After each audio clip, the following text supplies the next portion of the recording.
Well, thank you so much for inviting me, for having me. I love answering questions because then I know I'm really getting to what you want to know about. I'll start. I thought of two things that are most important for whether you're a consultant or you run a business of any kind, whether you're a coach, whatever kind of business you run. I was thinking this morning, what are the two most important things for all the businesses I've coached, all the coaches I've coached, all the people who were consultants or trainers or whatever they were? The first thing is in the business you have, it's really important to lead by agreement. And it's also true in a family or in a relationship to not walk around with expectations. And we have a choice between living a life of expectation where we expect things of people. And the problem with that is if I expect things, only two things can happen. Either you live up to my expectation, in which case I feel like, yeah, great, I expected that, or you don't, and I'm disappointed, or I'm upset, or sometimes I even feel betrayed because you didn't live up to my expectation. But in that kind of a life, what's missing is agreements. And I've taken this one distinction, expectations versus agreements, into many corporations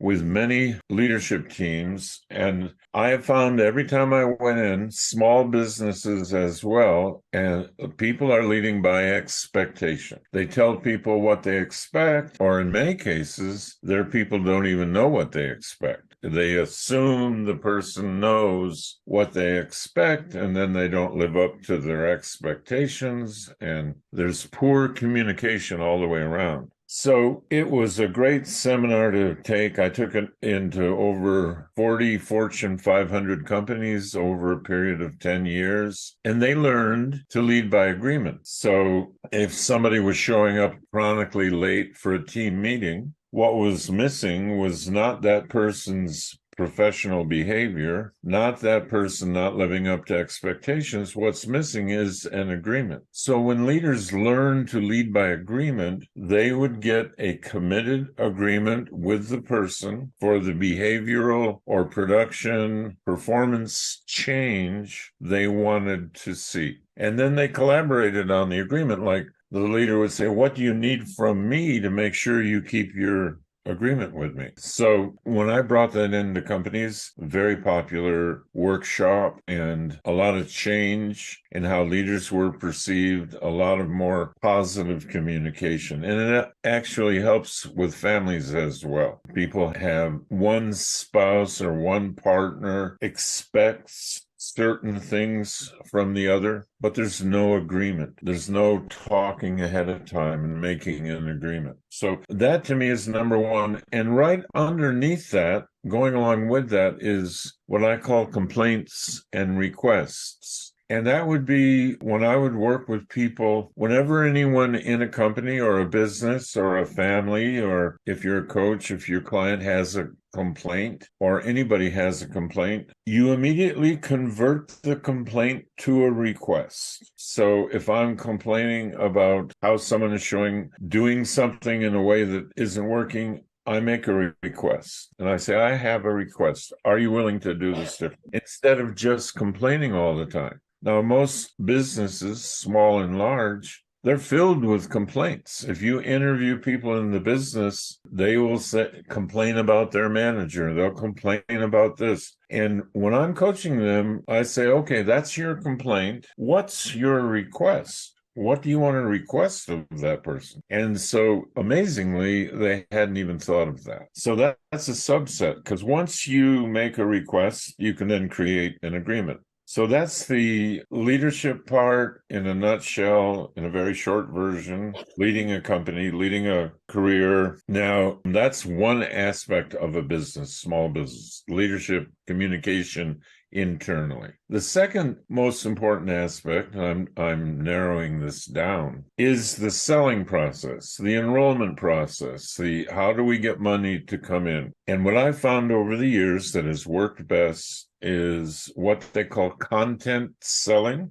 or in the world of coaching, we call it serving before you sell. And what that means is giving a customer or a client an experience of the product or service that they're considering buying. Instead of about the product or the service, trying to talk about it, you give any way you can, depending on the product, you give an experience and allow them to experience what kind of change that product would make. Now, in some cases, you can't. Like I've had clients who sell office machinery or sell cars. You can let them test drive. But the way to get the best sale to happen is what I also call question-based selling. And there's a great book out with that title that we used to use in all the small businesses I worked with, written by Tom Freeze. And he was training a company that I was training in leadership and internal communication. He was training them in selling. And he had a system called question-based selling. And it was based on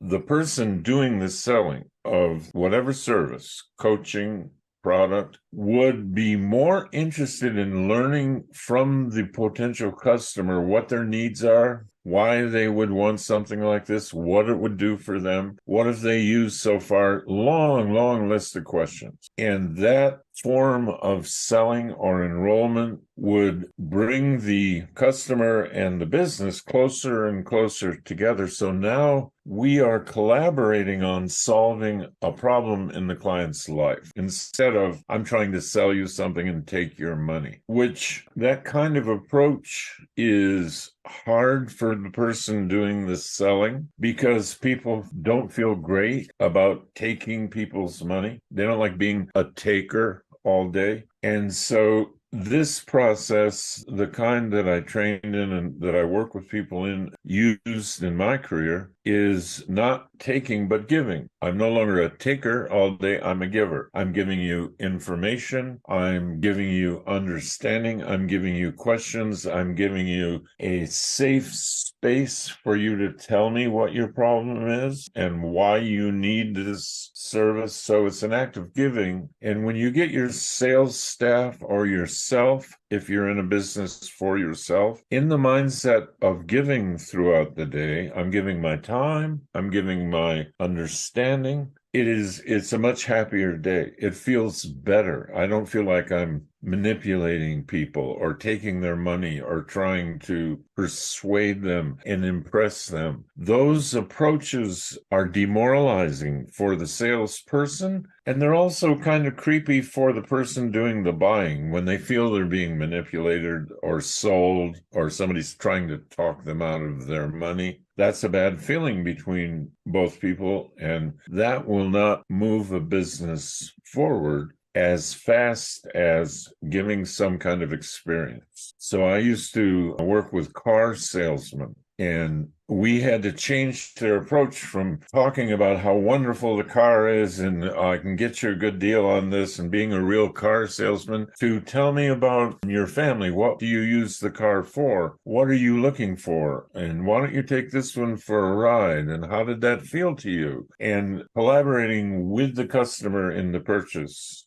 and feeling more like a giver, feeling more like you're providing a service than trying to manipulate another human being into doing something they don't want to do. And that shift in approach, when I coach and train small businesses or coaches, would turn around prosperity, income, and people would start looking forward to their day, looking forward to who can I help today? Who can I assist? And people would ask me, I'm thinking about getting a coach.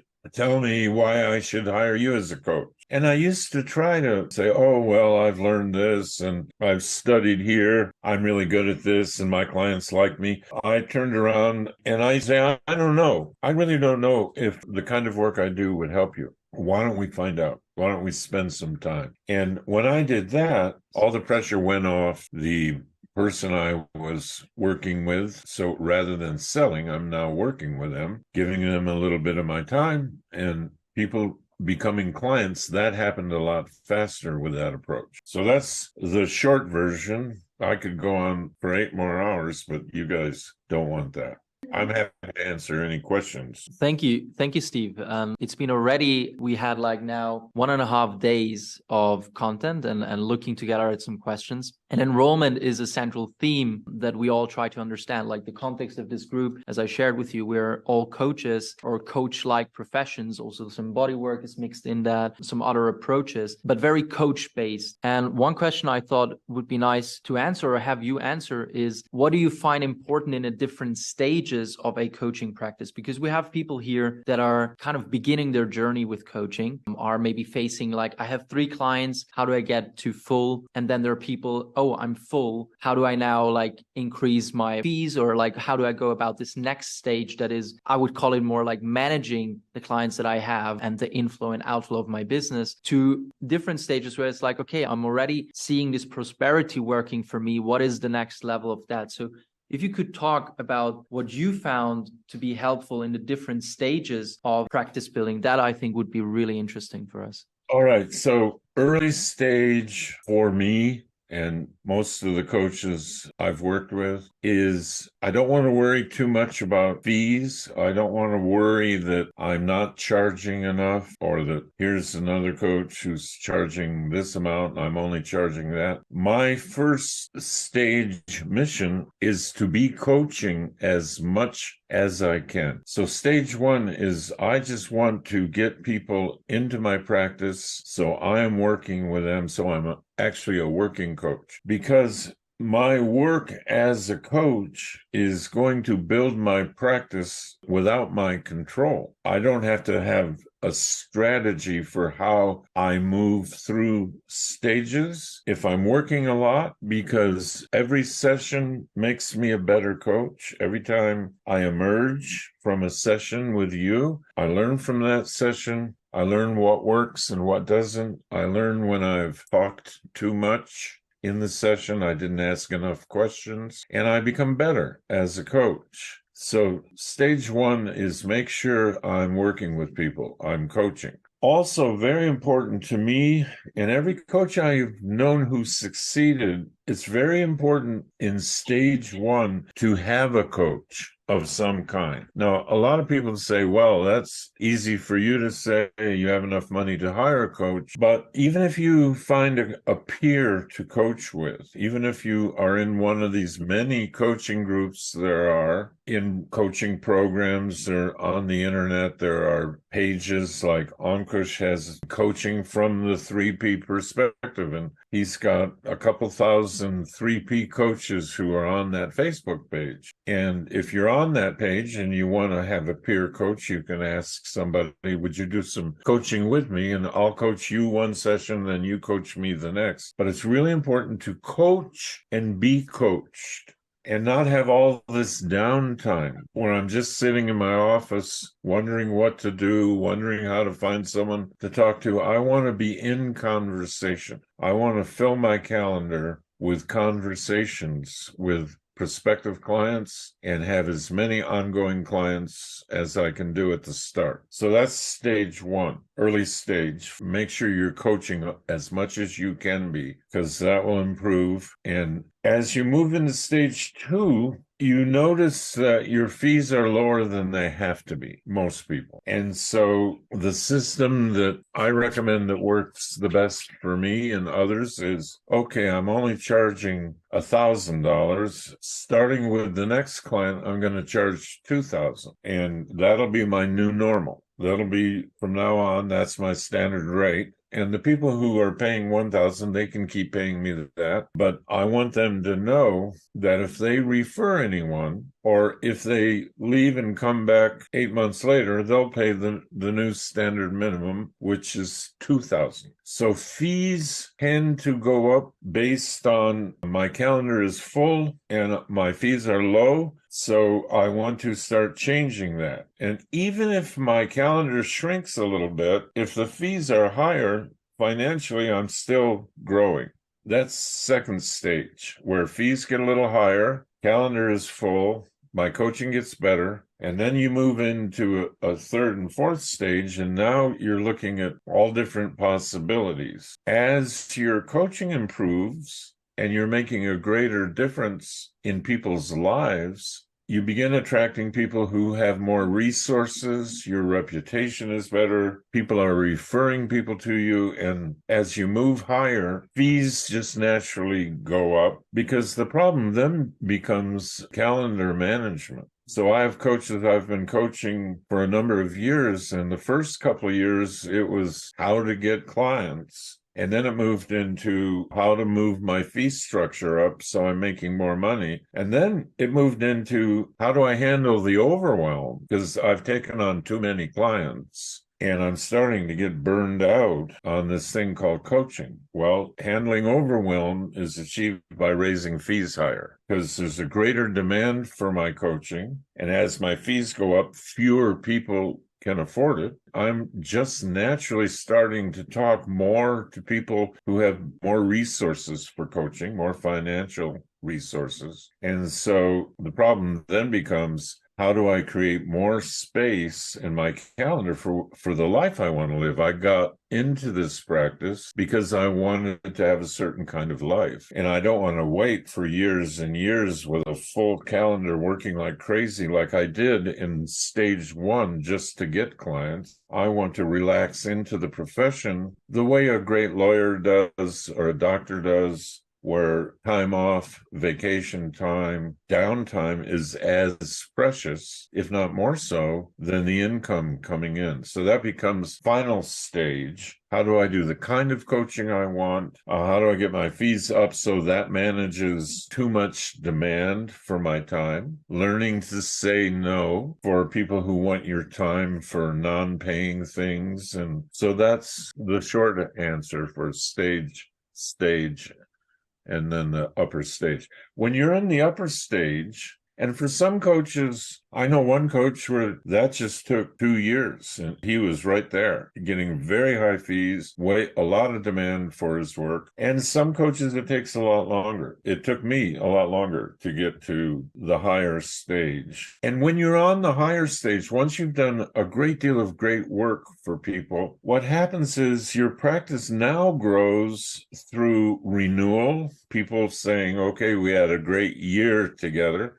I want to work next year with you. So the practice has clients continuing on. And then the other thing that happens at the higher stage is you get a lot of referrals. I had one client who I was working with, and he was president of a company, and I ended up working with 4 other people in that company, and I didn't have to do any enrolling or anything. He just referred them over to me and said, I'd like you to work with my vice president of marketing. He's struggling. He's having a hard time with time management and work-life balance, and will you coach him? And so out of renewal and referral, the coaches who reach, we'll call it stage 3, aren't really faced with how do I get new clients. That's no longer the main source of income. The main source of income is continuation with existing people and referral from existing clients. So when you change a client's life in a profound way, over time, they start telling other people about you, and they start telling family members or people in their business or wherever they are. They will tell people about you. So you'll start getting referral clients at that third stage. And the most important part, I think, of passing up to stage 3, where your practice is fueled by renewal and referral, is to make sure your coaching skills get better as you go, that you don't stop and say, okay, I know how to coach, I'm good, and then coach the same way for the next 3 years. You want to, from your own coach, or from going to the Byron Katie School, or going to Landmark, or going to University of Santa Monica, or going to 3 Principles workshops or conventions. Any way you do it, you want to increase your skills as a coach as you go. So your skills are getting better and better. And that's one way that ensures a lot of renewal because a client can watch you become more effective as a coach over the first year you're working with them, and they want to keep working with you because the results are getting better and better because you're becoming more skillful in the profession of coaching. So a lot of times careers get stalled in coaching because the coach herself or himself is not doing anything intentionally to keep their coaching getting better, more eclectic, adding more tools to it, learning more about various ways of coaching people, deepening their toolkit as a coach. If you make sure that keeps improving, it'll be reflected in getting more referrals and more people want to renew. I have a follow-up question to this, and it's something that I found present in many people around me as they progress in their journey, and especially also around the beginning, who understand that investing is very important, also investing in their skill. Have you found something like investing happening in the beginning stages, like people signing up to many different things and then striking the balance between practice and learning? Or would you say in the beginning, it's still, you can't learn enough about coaching as long as you're practicing also the one-on-one conversations? Yeah, as long as you're practicing. Yes, I do find a lot of coaches postpone the experiential learning part because they keep thinking, I need to learn more. And so they substitute learning. They sign up for all kinds of groups and programs and postpone the actual out in the world relationship building that has to happen. And they think, well, there must be a better way. There must be an easier way. I found a guy who promises a six-figure income in 6 months, and you just pay him $25,000, and he's going to give you some marketing tips and show you how to use LinkedIn to get clients. And there are people who chase those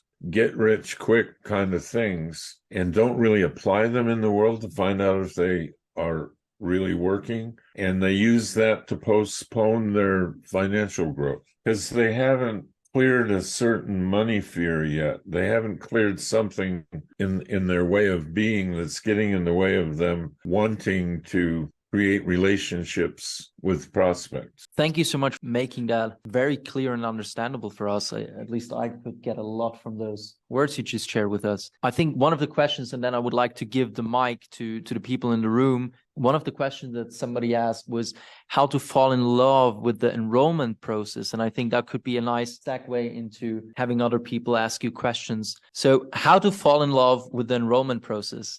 Number one, I want to ask my own coach or someone who obviously loves the enrollment process. I want to find out, what are you doing? How are you approaching it? What's your mindset? How do you talk to people? How do you not feel fear or intimidation? Or how do you not feel like you're bothering somebody? Step number one in falling in love with enrollment is being willing to ask for help and guidance every step of the way in the coaching process. It is of no value to say, I never ask for help. I always try to do it on my own. Be willing to ask for help at all times. So that's one way. The second way is anytime you engage in something more and more. So if I want to fall in love, let's say I don't play chess, but I have friends who play and they have tournaments and they love it and they want me to join. So to be a really good chess player, at some point, I want to fall in love with the game of chess. The same is true of a musical instrument or singing. How do I fall in love with enrolling? I want to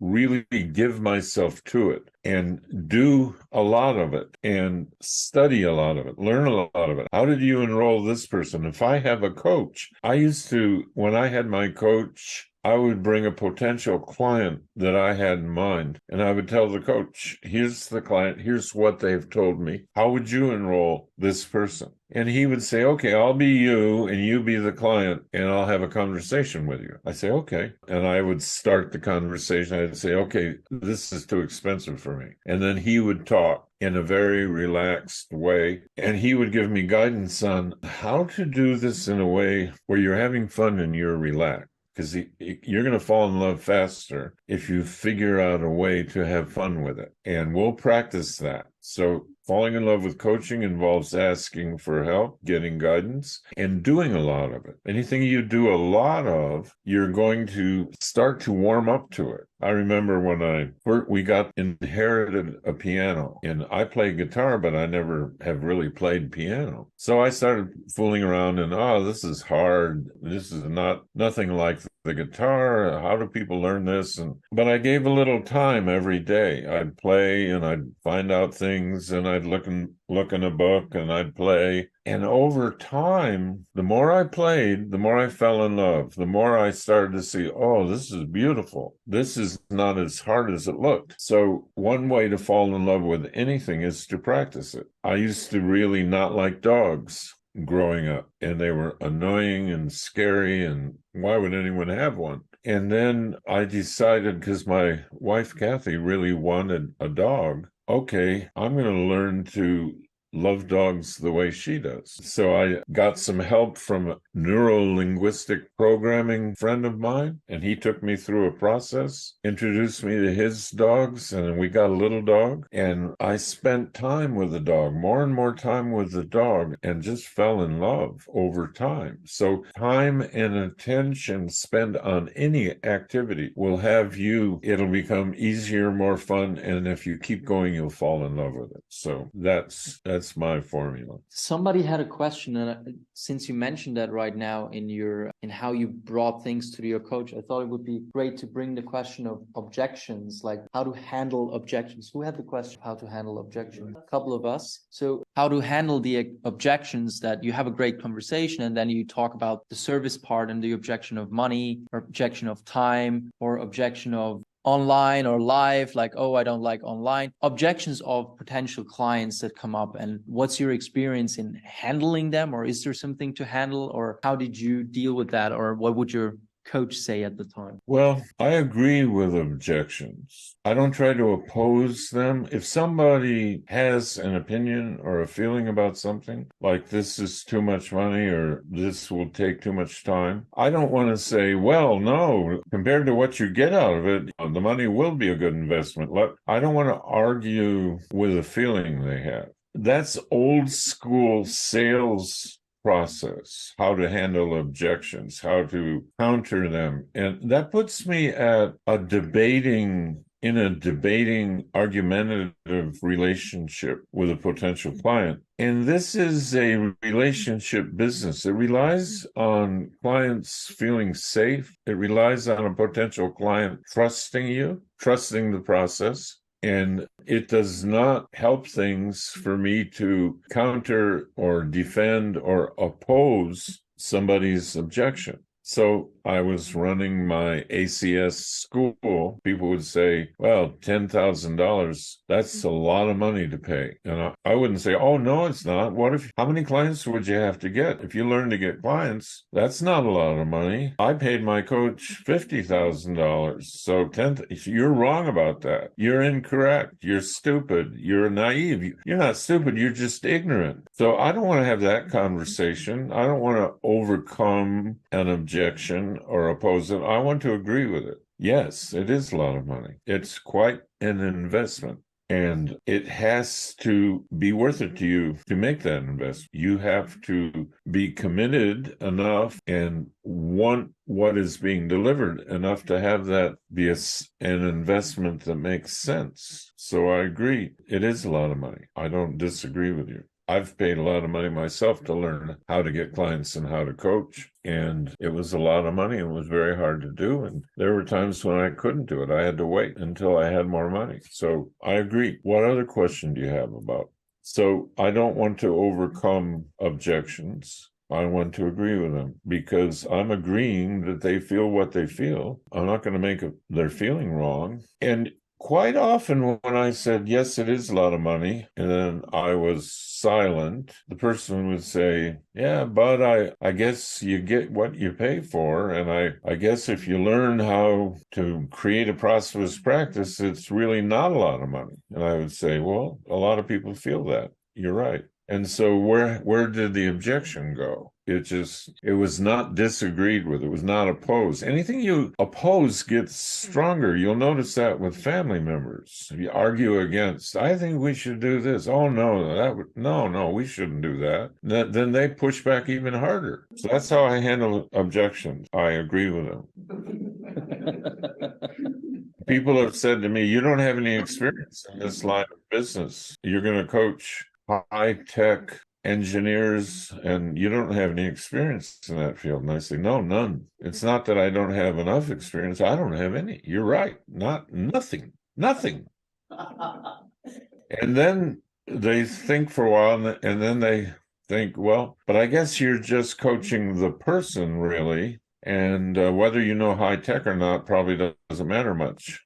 And I say, usually doesn't. No, you're right about that too. Boy, you're really on a roll.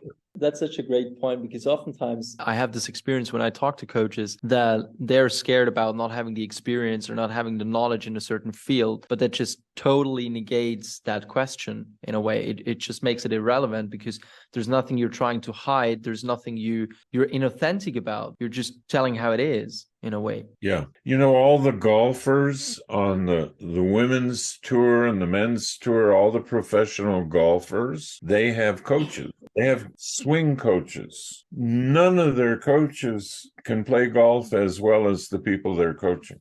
But that's not relevant. I'm not here to have more knowledge than you about your business. I'm here to bring out the best in you as a person. That's what coaching is about. It isn't about one person having superior expertise and knowledge on the subject that person is working with. My work is with you as a human being. It's not with... I had a client who was going to hire me to coach his CEO. He owned a company, and they made aluminum pellets. So the CEO interviewed me before deciding to hire me. And he said, what do you know? What's your experience in the sale of metals in the international market? And what do you know about aluminum? And I said, nothing. Not a thing. Now, many coaches try to demonstrate some form of knowledge, and I used to pretend I had knowledge. Oh, aluminum pellets? Yeah. Oh, I love them.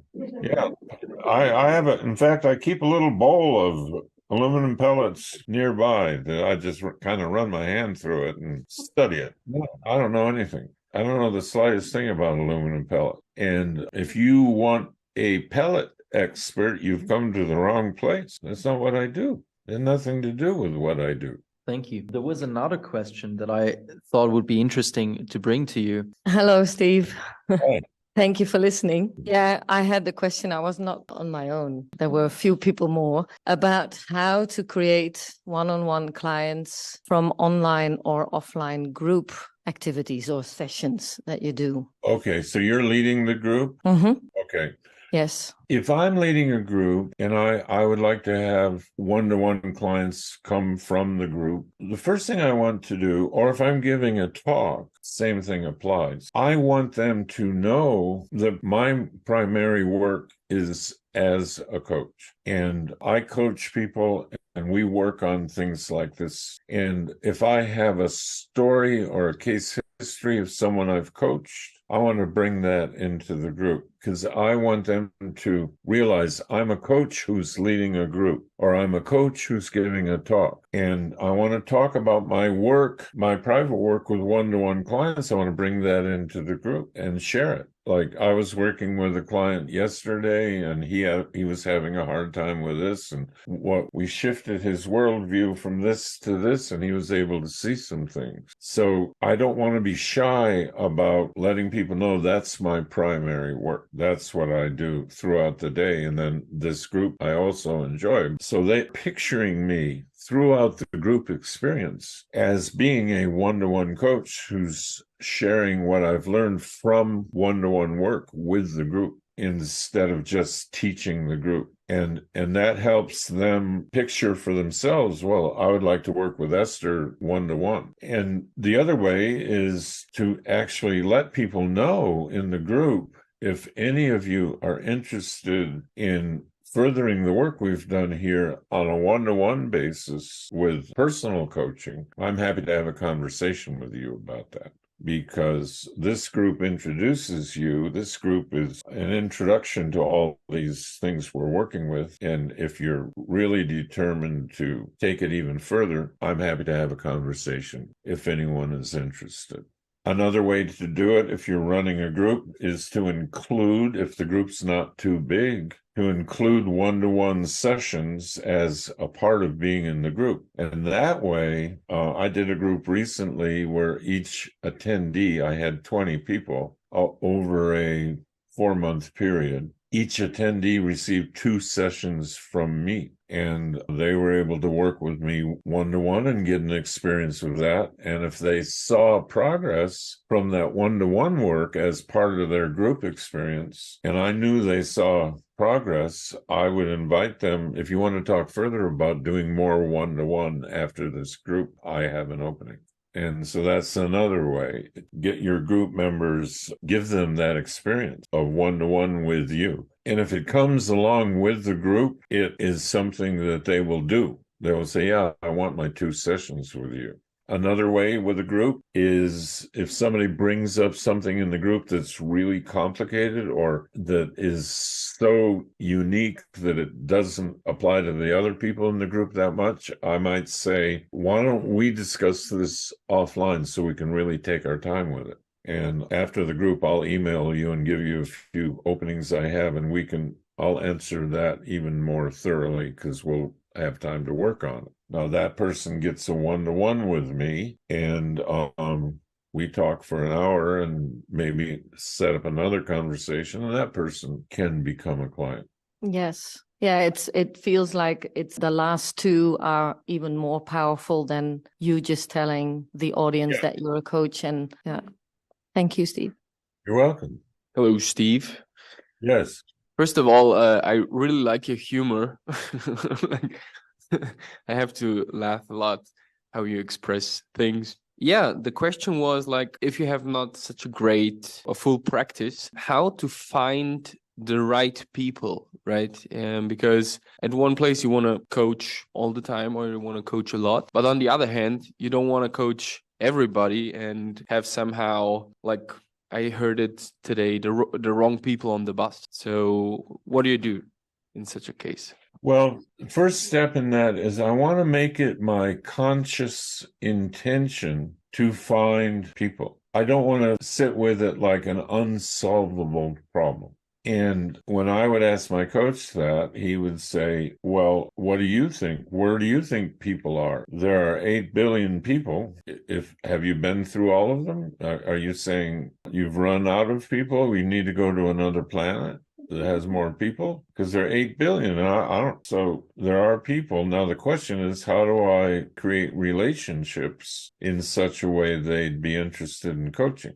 And when I did this with my coaching school, there were 40 coaches in the room. And I would say, how do you people find people? One person would raise their hand and say, I go to a CrossFit gym and I've met all the people in there. They all know I'm a coach. And I have 3 clients from people in the gym I go to every week. Another person says, I'm in a church group and we talk and share and everyone knows I'm a coach and I've gotten clients from there. And other people say, well, I've got 3 clients. I talk to them. One way I used to get clients in my first stage was if I was coaching one person, I would say to him or her, if you have anyone in your life, in your business, in your friendship circle, or your family who you think would benefit from a session with me, because you're my client, you have the right to gift a session with me to someone who you think would benefit as a gift from you. And my promise to you is I'm not going to try to sell them coaching. I'm not going to do bait and switch. I'm actually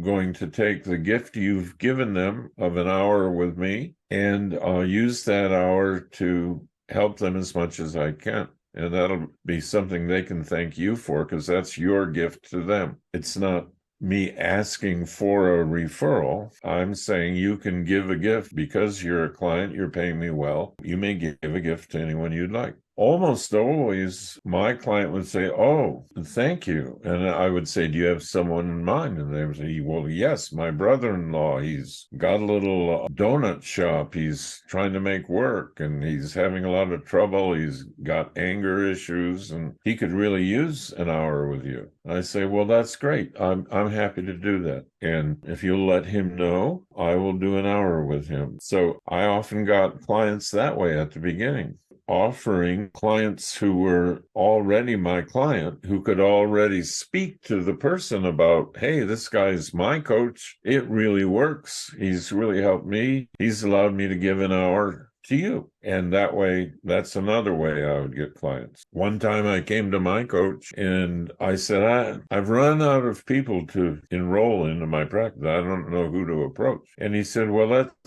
why don't you, for our next session, why don't you copy and print out the last 50 people who have emailed you, who have actually emailed you, and bring those in, and I'm going to show you something." So I'd print out the email and I'd say, "I don't know why you want to see these." And one of them was a small business who was reproducing CDs for me back in the old days. And the email said, "I'm sorry the CDs are late this week. We're having problems at the business. I'll have them for you Friday." And he said, "Okay." So my coach said, "Okay, so here's a person who has problems with his business. He knows you. You've worked with him for a while. He knows what you do. He values you as a customer. You don't have to introduce yourself. Why don't you offer him some of your time to help with whatever problems those are he has at his business that had you not get your CDs on time? What's that all about?" And I said,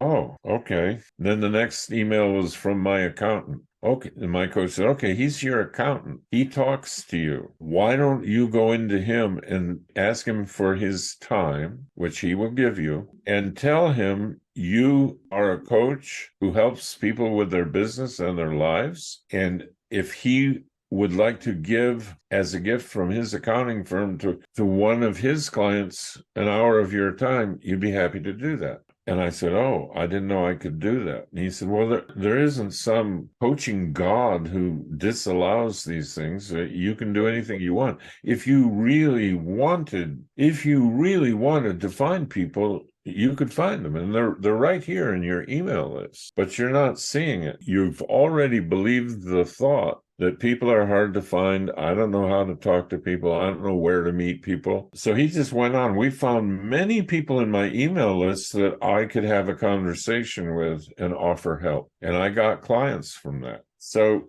clients are everywhere. The question is, am I going to find the courage to create these relationships however I want to do it? I have one friend who has become a very prosperous coach who said, "I'm uncomfortable having live conversations with people. I love social media. I love posting things. I can be on there all day." And I said, "All right, well, why don't you do that? But make sure you move a person from social media into a conversation, because they're not going to hire you just from something you posted on social media. People don't do that." And so he started posting things. He'd post a little video of his, and here's how I manage time. And he would post it, and then he would ask for comments. And if someone gave him a comment like, "Wow, this was really helpful, Jason. I was able to apply this to my own business." And then Jason would private message him and say, "Thank you for your comment. I appreciate that you were able to use that. If you'd like a further conversation on other things related to that I use, I'm happy to talk to you." And so from the private message, he went from social media to a private message to a Zoom conversation, and then the Zoom conversation into a client. So whatever medium you choose, wherever you're comfortable or even uncomfortable interacting with people, you want to go there and start connecting and inviting people into conversations. So out of the 40-some coaches we had in the room, we stood at the whiteboard and everybody had a different place where they met clients or they got clients here, or I joined a business group, I got clients, I did this, I did that. I looked at the different meetup groups in my community and the ones that I thought were interesting. I went to, some people joined a business, just anything that works for them. And then after a while, you won't have to have that question because one client leads to another, and pretty soon you're in your client's world and your clients know people who would like to work with you. And the advantage of that is that your client can already speak powerfully about your work to that person. So you're not the one having to tell the person what coaching is and all of that. Cool. Thank you very much. Hello, Steve. Thank you for your time tonight, or I guess You're welcome. where you're located, but today. The question that just popped up for me was, when you are just starting out in your coaching practice, I see a lot of other coaches talking about the clients that they're working with. So how would you go about creating stories? I mean, I'm sharing a lot about what I'm learning currently, but any other thoughts on how you can share kind of the power of coaching through story when you don't have a full client practice to pull on those client stories and experiences? Well, my coach, my first real coach was Steve Hardison. And when I met him, he wasn't a coach. He was working inside a corporate training company that I was working inside of. And when he left the company, he said, I'm going to be a one-to-one coach, and I'm going to build a very prosperous practice. All I need is one story. And so all I need is one client, and I'm going to pour everything into serving that client and helping that client succeed. And then I'm going to take that story and have that story be what I tell to the next person I talk to. So he had one client, and he really worked with that client over time, and that client started succeeding, get good results. And then he would talk to other people about, I'm working with this client, and they would say, what is this coaching thing you do? And by the way, he charged $150,000 to coach for a year. And he said, when people talked to him, when he worked with the client would have a business meeting, and he would go to the business meeting, and he would meet the client's vendors, he would meet the client's customers, and the client kept improving, becoming a better businessman, a better person, a better father. And the client and Steve would both tell the story of what was going on. What kind of coaching was he receiving? How was this happening? And so all you need is one story. You don't need lots and lots of stories and lots of testimonials. So the next question is around the enrollment process. You've been Yes. talking about taking more leadership within that conversation and really sharing with clients what you see as possible for them. So if you could speak to, I guess, how to do that even more powerfully would be useful. Okay. Yes, I do want to share what I think is what I see as possible. I also want to be aware that the client probably does not view that as possible. And so I like to ask whether they are open to the possibility that whatever problem we're talking about, that could be solved in a relaxed, effective way, and refer to something in my prospect's life that he is doing well. I want to find out what's working, what's not working for you. And when I find out what's not working, I want to find out, are you open to the possibility? You don't have to believe in it. You don't have to believe it's going to happen. Are you open to the possibility that this could occur for you over time if you learn a few viewpoints that you're not seeing? Now, almost everybody is open to the possibility, or is willing to open themselves to the possibility, even if they don't see it yet. And one of the reasons they're coming to you as a coach is because they don't see possibilities. They have a belief system that blocks their potential, and there are a lot of possibilities. So I want to take leadership in talking about where they're stuck with this problem of theirs, or the challenge in their world, and the possibility of having total freedom from that problem, and whether they're open to that. And once they're open to that, then I begin to ask more questions about their life or what they thought was in the way of that occurring for them. And I want to ask if you know other people who you think could solve that problem, what do you think they would do differently that would have them solve it that you're not able to do, or that you don't believe you're able to do? So that's a form of having the client open to the possibility of achieving something they want or solving a problem they want, and entering that topic of conversation. Because if they get excited about the possibility of having this problem they've come for coaching for go away, now the likelihood that they're going to hire you has just gone way up. That's the first leadership I want to take. I want to find out what kind of problem or what kind of change could we create together in that person's life that would have this experience of coaching be worth it for them. Now, a lot of times a client or a potential client doesn't reveal their biggest problem in the first conversation with you because they're afraid of what it makes them look like. Most people have shame or guilt around their weaknesses, what they think are their weaknesses. Like, I'm not good at organizing, I'm not good at saving money, I'm not good at interviewing for a job, I'm not a good parent, or I'm not good at leading people, I get too frustrated with them. And they describe it to you as something permanent, hardwired in them. And one of the greatest things a coach can do is allow the client to see nothing is permanent in their personality or in the way they're living, that it's all changeable. And they just thought it was some kind of permanent characteristic of theirs, but it's not. It's a habit. That's all it is. So leadership in that direction is important for the client to start to open to the possibility maybe these character flaws or these personality traits that I have or think I have are merely habits I've developed over time, and I could start to create a new line of development that would erase that habit. I don't know if that answers your question. It does. Thank you. You're welcome. Hi, Steve. Rani here. Hi. Hi, thank you so much for taking my question. My question comes from my own experience. So I used to do hobby coaching for a long time, and now I'm going into proper coaching. And I know there are many healthcare professionals like me who are sitting with a coaching degree, or like therapists who might have gone for some coaching and they really want to shift gears. And I also am a believer that I'm learning so much. I'm also in the AJC school. I was there.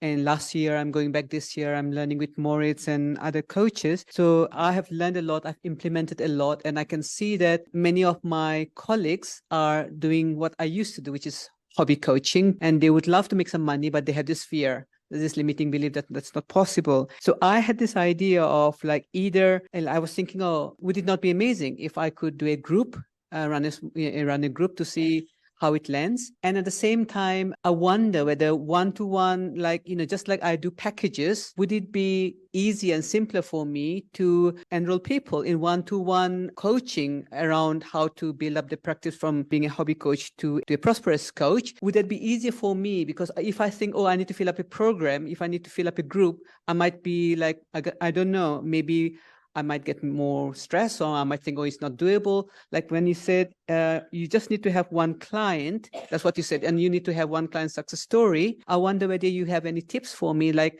what I could, what would be easier or simpler for me, and just keep it simple and I learn as I go about the process. Which would you have more fun doing? Would you enjoy working with people one-to-one on moving from hobby coaching to full-time professional coaching, or would you rather lead a group? What calls to you? I think a group might be more fun, because then other people, like they might learn faster. Like they say, I'm not alone.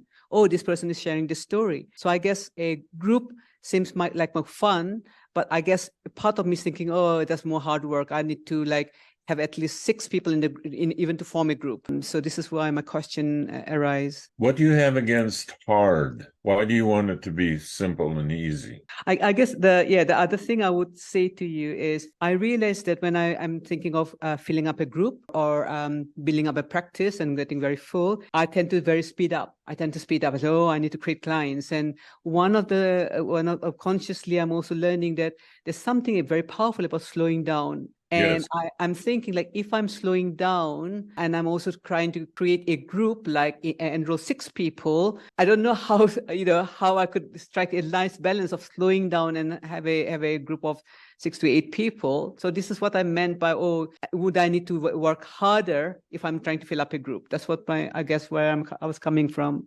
Well, it depends. Now, if you know already a number of people who would like to be in a group and you want 6 people in a group and you already know at least 10 people who would like that or benefit from it, then inviting them is not so hard. So you could email all 10, tell them all about what the group's going to be like, and then fill it up. If you have to fill the group, when I filled my first group, I did it one person at a time, and it took me many hours to talk to each person. I had 9 people in my first coaching school 14 years ago, and I had to talk to each person for a long time to get them in the group because they didn't know what the group would be like. They didn't know if it was right for them. So I said, well, let's take some time and I will talk to you like I would in the group, and you can see whether it could be helpful to you. So we would talk for 2 hours. And then they would say, well, this is pretty good. I'll get back to you. And then I would talk to another person for 2 hours. And it took me many hours to fill my first group, but I'd filled it. And then my second group was easier because 4 of the people from the first group came into the second group. So now I only had to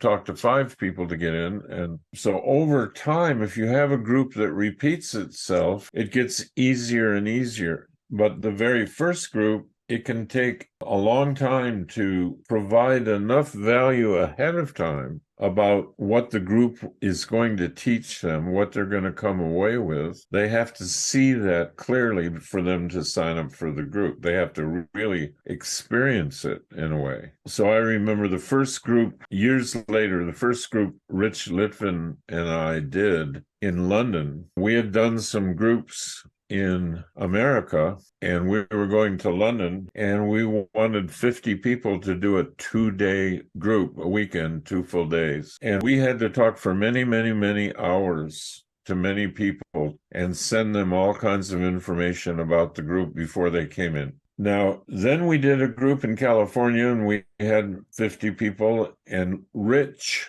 filmed and recorded every moment of that seminar.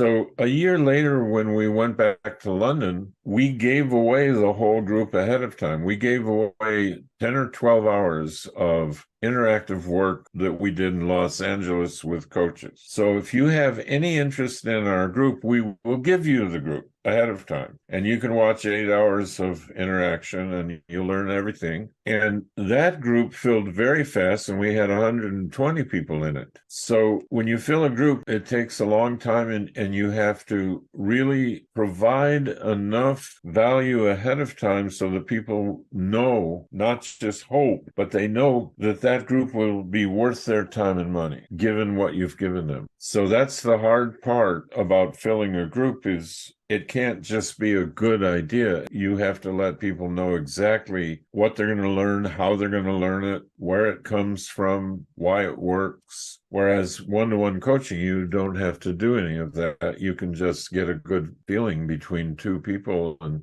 do a little help here and there intuitively and spontaneously. And they say, yeah, I like this process. Let me hire you. Groups are different. So you can choose ahead of time whether you want to put in the time prior to a group to give people enough value up front so they really want to come in the group. And for most coaches who do a first group, it takes a lot more time than they think it will to fill the group. Even with my ACS graduate groups, I invite them into a graduate program that is 3 months long. We have 6 sessions. I have to spell out in great detail what these 6 sessions are going to do for them, so that they can answer the question, why would I join this group? Why would I spend my time and money and attend all these sessions? Why would I do it? Not because, oh, I like Steve. It's, I want to make sure that this is good use of my time. How do I know that ahead of time? So many coaches try to start a first group, but they don't provide enough detailed information about what will occur in this group, what will you learn, why is it beneficial. And so people have a hard time deciding to join the group, and it's much harder than they think to fill. But if you want to do that and you want to communicate, and you know people who, if they got enough valuable information ahead of time about that group, they will join. So you have to decide. If you have, when I started my first group, I didn't know who I was going to invite in. I had some ideas. I knew some coaches, but it was many hours. If I had to do that with every group, it wouldn't have been time effective. But what happened was, because I kept repeating the group, every group took less time to fill than the one before it, because they were telling other people about it and they were coming back to it. So it gets easier. If you like groups, your first one is usually the hardest to fill. And as far as if you're looking for what's easy, what's simple, much simpler to get individual clients than to fill a group. I have found my experience. Yeah, thank you, Steve. This is really helpful. I guess one of the things I was thinking of is, what if I do a free webinar, and then in the free webinar I basically do what you're saying, like this is what you give them some really good stuff out free, and also say towards the end, this is what, and maybe that might solve it a little bit, and then I can still have one-to-one conversations for any more. Yeah, would that work, do you think? Very good method. I don't know if you follow Carolyn Freyer Jones. No. But she has a school for coaches, and she does free webinars to show people what the school is like you say. So she does a free webinar on what her school is about, and she only wants 40 people in the school, but she'll have 100 people sign up for the free webinar. And then she says, I'm going to give you an experience of my school today. I'm going to answer your questions. I'm going to teach you things we teach in the school. And the school is many hours, and I only have an hour and a half with you today, but you'll get a really good feeling for what the school is like by attending the webinar. And then the people who attended the webinar who had further interest in the school, then she would have conversation with those people. So yes, that's a very good system.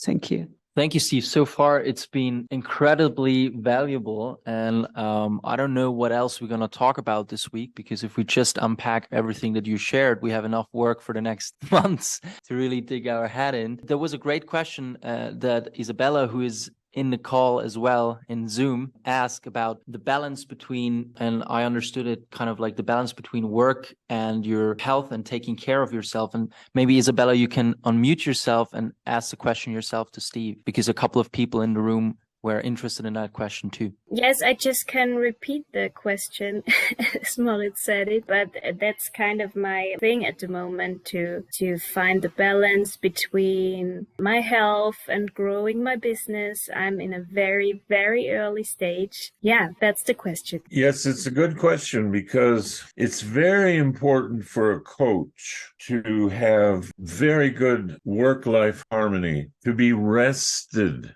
all the time, to be fully present in a conversation with a potential client, not be stressed out. I'm running to take care of my child, and I have to let the dog out. I have to pause the conversation. It's very important for a coach to be a role model of a life that you are helping a client achieve. It's one of the few professions, maybe the only profession, where your personal growth, mind, body, and spirit, your spiritual growth, your physical, taking care of the body, nutrition, exercise, well-being, plenty of rest, and having harmony in family life, where it's very important that the coach handle that and always have that be a high priority in your life. Because before I had a coach, I had a psychotherapist named Nathaniel Brandon. And when I started going into this field, he said, you've got to remember, you have to become what you're going to teach. You can't just teach it. You have to live it yourself. And then you have to share your experience. You can't teach theories and have it be effective and have it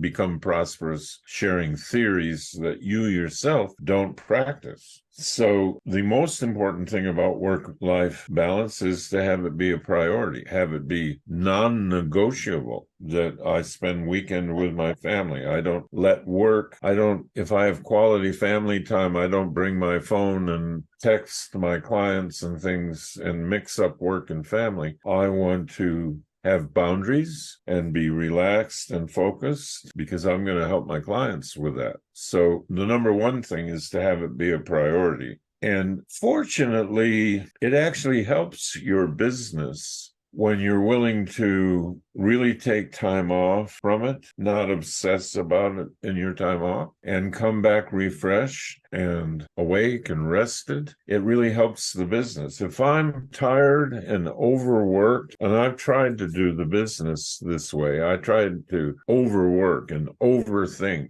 and I wouldn't have enough rested presence in my conversation with a prospective client to really be there for them and to hear what was behind their questions, not just their question, what's behind it. So, for example, if you were a client of mine, I would ask you, why do you have this question? What are your challenges with work-life balance right now?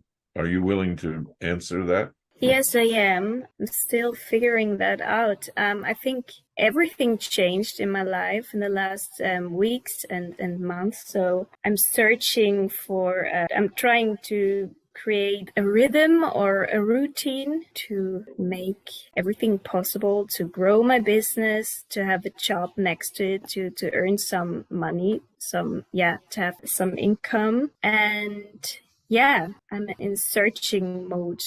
I have the feeling that I'm in the searching mode. Yeah. Yeah, that's good because you're exactly right. The systems and routines are going to be what does it for you.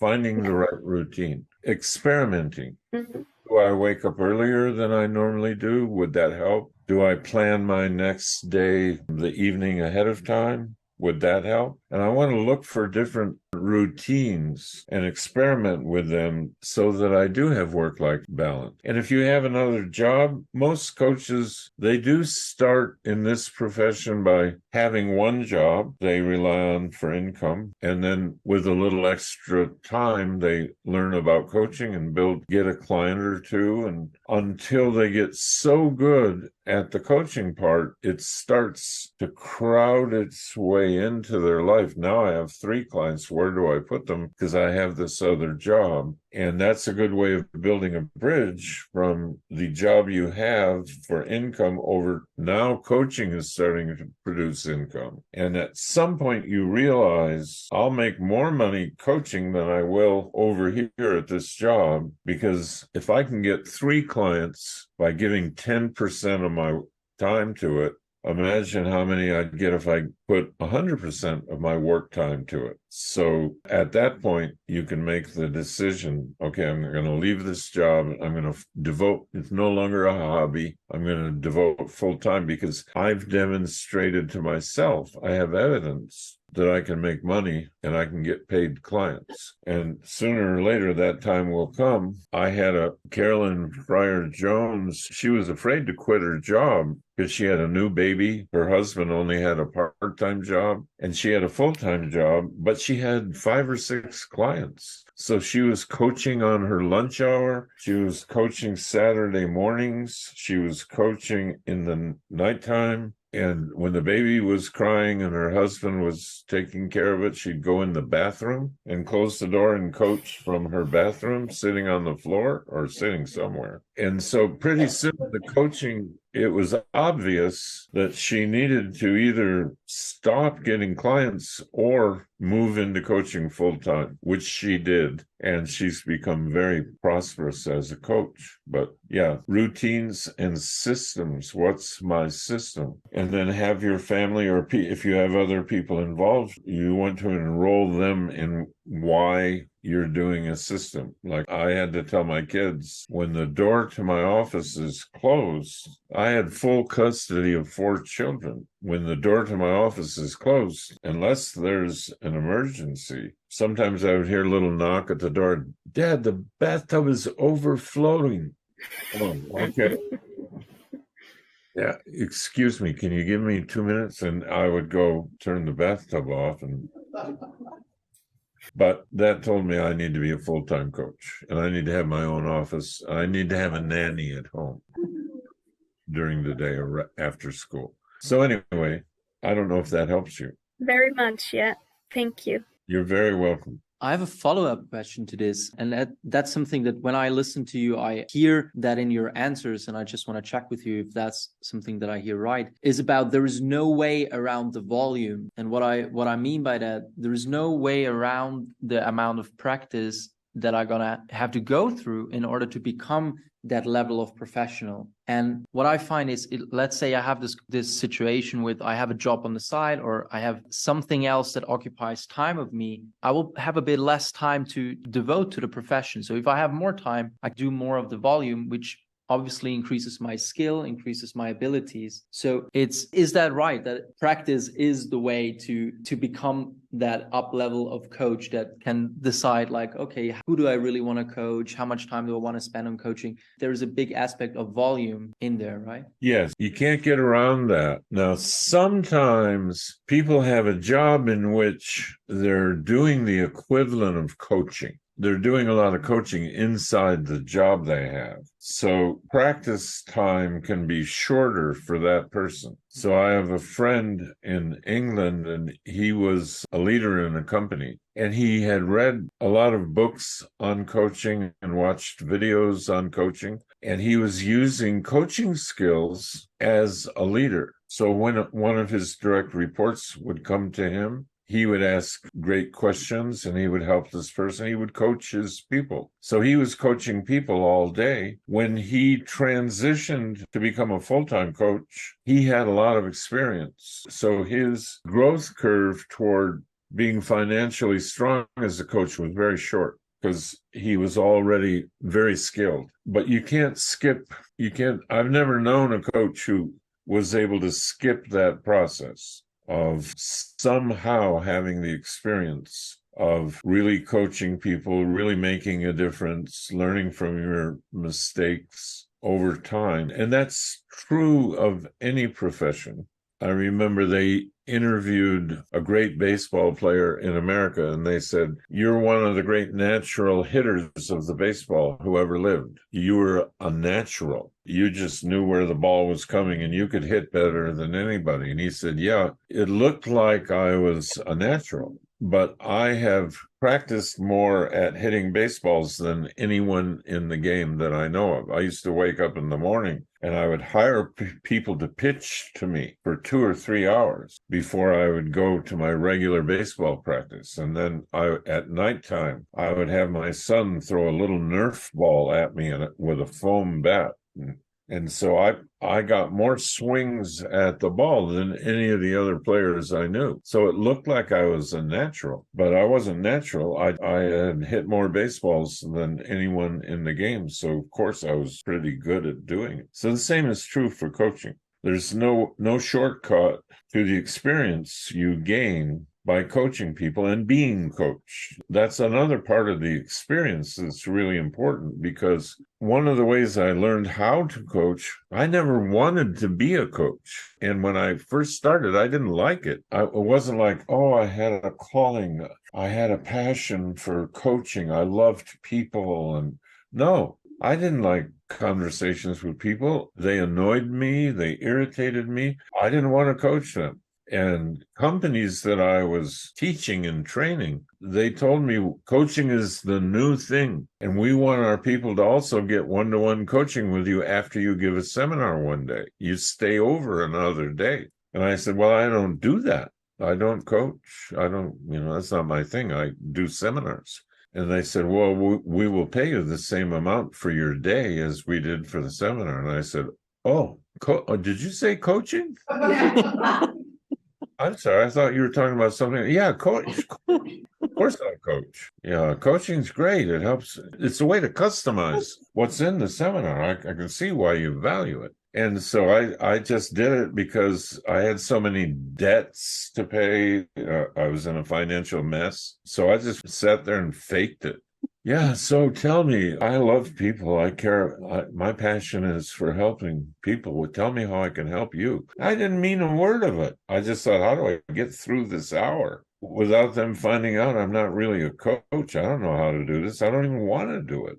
And over time, so many people kept asking me, we stay on and coach, that I got my own coach, and I just did what he did with me. That's how I learned how to coach. If I would bring him a problem, he would work on it with me a certain way. And I thought, okay, I'll do that. So the time you spend being coached counts as real deep coaching experience. Because if you can bring your own problem to a coach and watch how she or he works with you to make that problem go away, it's the greatest learning in the world, better than any books or videos you could ever watch, to actually have it work for you. So yeah, you're right. You need that practice coaching, and you need practice receiving coaching so you get a direct experience in your own life of how it works, why it works, what doesn't work, and what does. You kind of answered the question that I wanted to ask you next, but maybe there is one or two more things that you want to add to that. There was a question in the room of how to be more impactful, or like how to be a more powerful coach. One element seems to be the practice of coaching. The other element seems to be being coached. And you mentioned seminars or books that could also be part of that. Anything else that you found with the people that you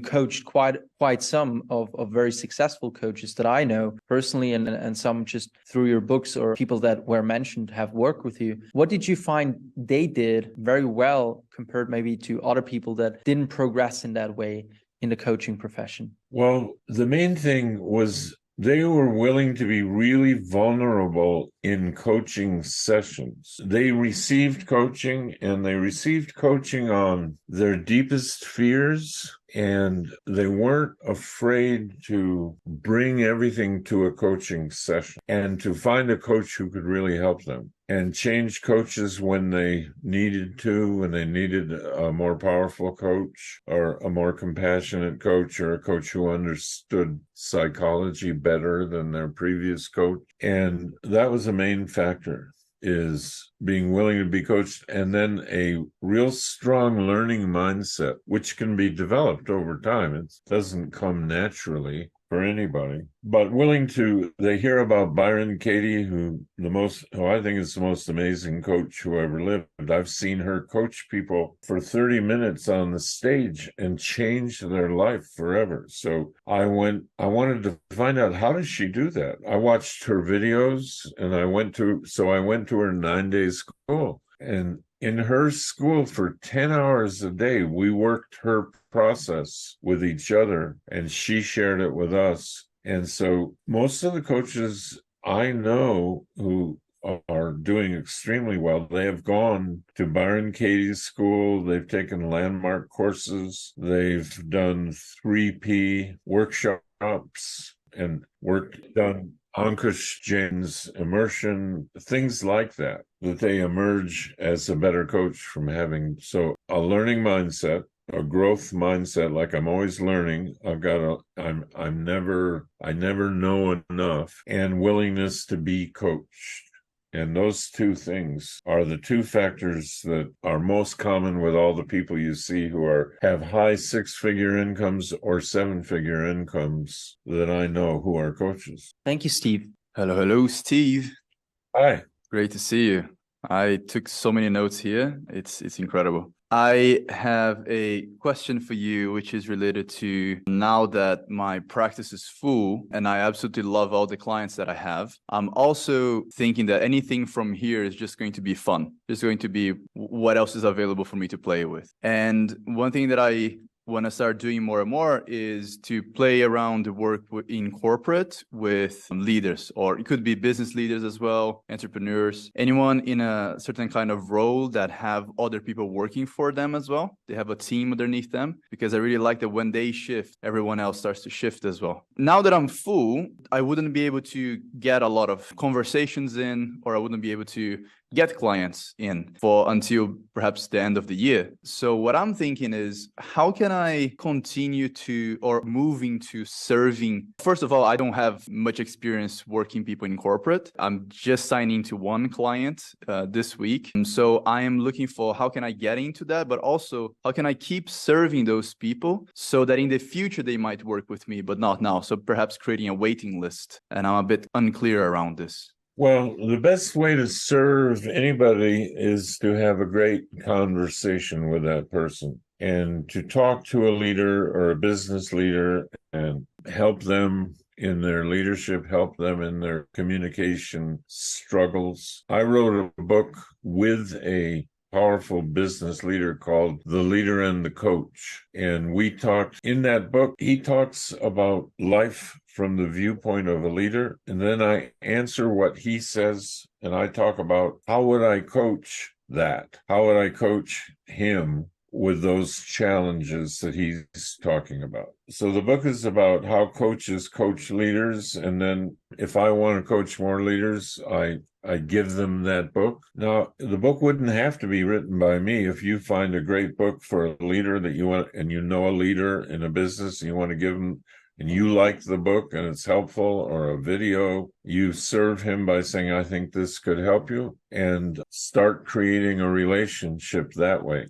All it takes is one corporate experience, and that's all you need to draw upon what you learn by coaching that leader. And the next leader you talk to, you now know, have experience coaching a leader, and you can talk about that first case history and how you help that person with whatever. Most leaders' problems are very similar to each other, and they don't communicate well. They are perceived as a micromanager, super critical, hard to communicate with, and coaches can help leaders learn how to be more of a coach and less of an old school patriarchal leader. Yeah, just do it one leader at a time. And if your practice is full, when somebody chooses not to renew, put a leader in that space. And let some leader know, I've got one space open. I have a practice. I have a client leaving the practice. I have a space. Let's talk. Let's see if I can help you. It's no different really coaching people in corporate. Coaches think there's a huge world of difference. Coaches are often intimidated